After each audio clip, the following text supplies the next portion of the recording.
Hey everyone, this is going to be a quick video showing you the things you need in putting together your own sword cleaning kit. If you have an interest in swords and you own swords, you're going to need a cleaning kit. Now one thing you can do is you can always buy a cleaning kit. There's nothing wrong with that. I have had a few of those before. This to me is a little bit better. This here is one that I put together pretty much myself. And it has all the things in it, plus a few extras that you need for maintaining a sword. Now you'll notice that for the actual container, I'm using a Rubbermaid container. And the reason why I'm using this is because the wooden containers, I've had break on me. I've had 2 or 3 of them, and each one has ended up breaking on me. I like this because then it isn't going to break, plus the lid is nice and secure. Yep. Can't do that with a wooden box. And this here, of course, it's nice and durable. So this here, you may already have a suitable container. This one here I went and bought specifically for this. And the other nice thing is because of how this lid is, if I'm working on swords and I need something to hold my Makugi, put this on a table or on the floor. And now with this raised lip right here, I don't have to worry about things rolling off of it. Although you could do the same with a wooden one, just flip it upside down. Now one important thing you're going to need is oil. This is Choji oil that I bought from Bugey, and I highly recommend, when you get oil, just buy some from, say, Bugey. This here cost me about 25 bucks for this bottle.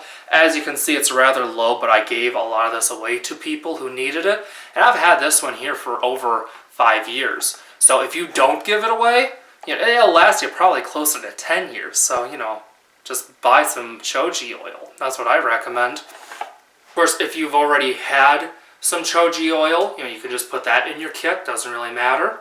I've also heard of people using 3-in-1 oil, or gun oil, sewing machine oil. Pretty much, there's a lot of good oils out there, but you don't want anything that's like olive oil, you don't want that. And nothing that has water in it. If the oil has water in it, then you don't want it. It's just going to rust your sword. Another thing that I recommend for your kit is have a nice little container like this. What this is for is your oil rag. So this is my oil for my sword on a rag. And for the rag to hold the oil while you're applying it to the blade, I just use gun cleaning patches. So you can buy these from gun stores, Walmart, places like that. This one here is for a 12-gauge shotgun, to give you an idea of what you need. If they have any for a 10-gauge, of course, they'd probably be even better. Next, you're going to need an Uchiko ball.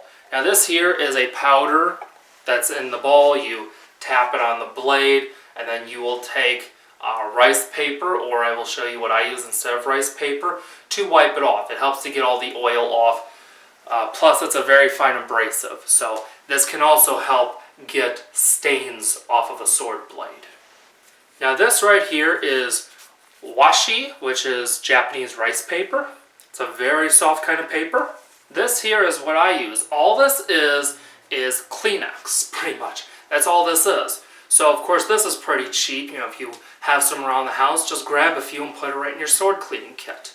Now the important thing is when you're using this, you don't want any Kleenex that has perfumes in it, any kind of scent, aloe vera, none of that. You just want plain Kleenex, and this will work. You can also use toilet paper. Once again, as I said, you just want plain paper. This here is a nice soft paper. Obviously, you use it on your nose, so this is a good type of paper you can get. And if you want this just for your swords, once again, get yourself a box of Kleenex. Maybe have it near your swords if you want, and there you go. Now you got some good cheap paper for your cleaning kit. So this here is another pretty important piece. This here is a Makugi Nuki. So this is a little punch, this is a little hammer, and that's for tapping out your Makugi pins. Now I don't really like the punch that comes with these little hammers, which is why I made my own punch. Now this, of course, is just basically it's a normal punch. Put it on there and tap, and you can tap your pins right out. Makes it really easy. If you don't have one of these right here, and for a little hammer, what you can do is find a punch, okay, the appropriate size punch for the purpose, and then just get like a little hammer, and there you go. When you are getting a punch for your Makugi pins, I recommend that you want something that is large enough basically to cover the outside of the pin.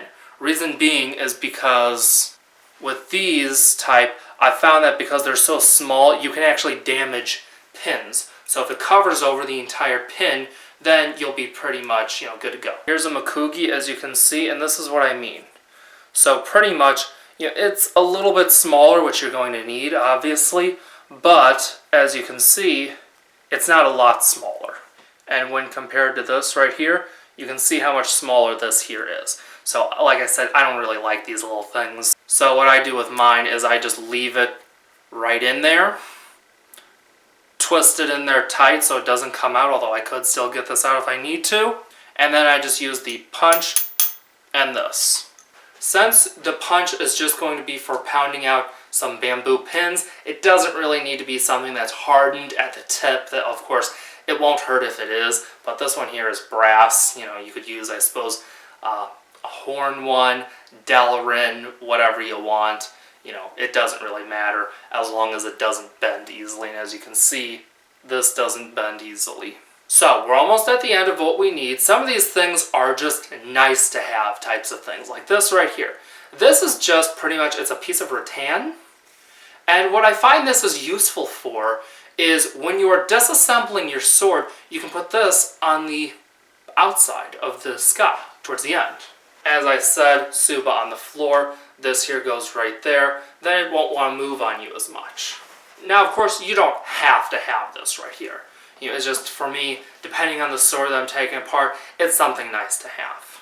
Now for me, I also keep some spare shims in here for when it comes time to shim the sai, which I've already done a video on.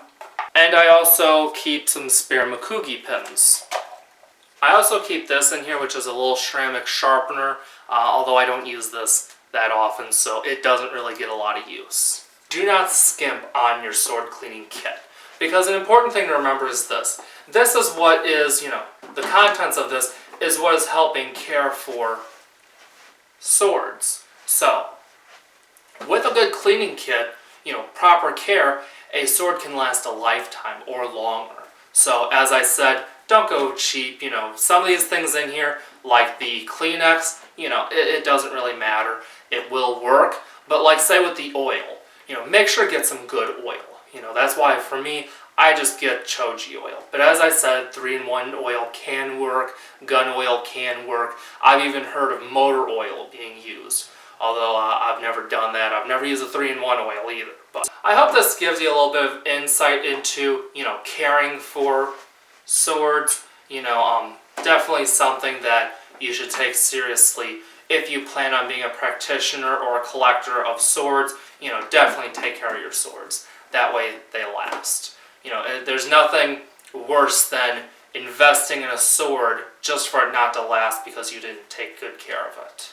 I hope this was helpful and informative. Be sure to like, share, and subscribe. Follow me on Facebook, Instagram, and Twitter. And I'll see you in the next video. See ya!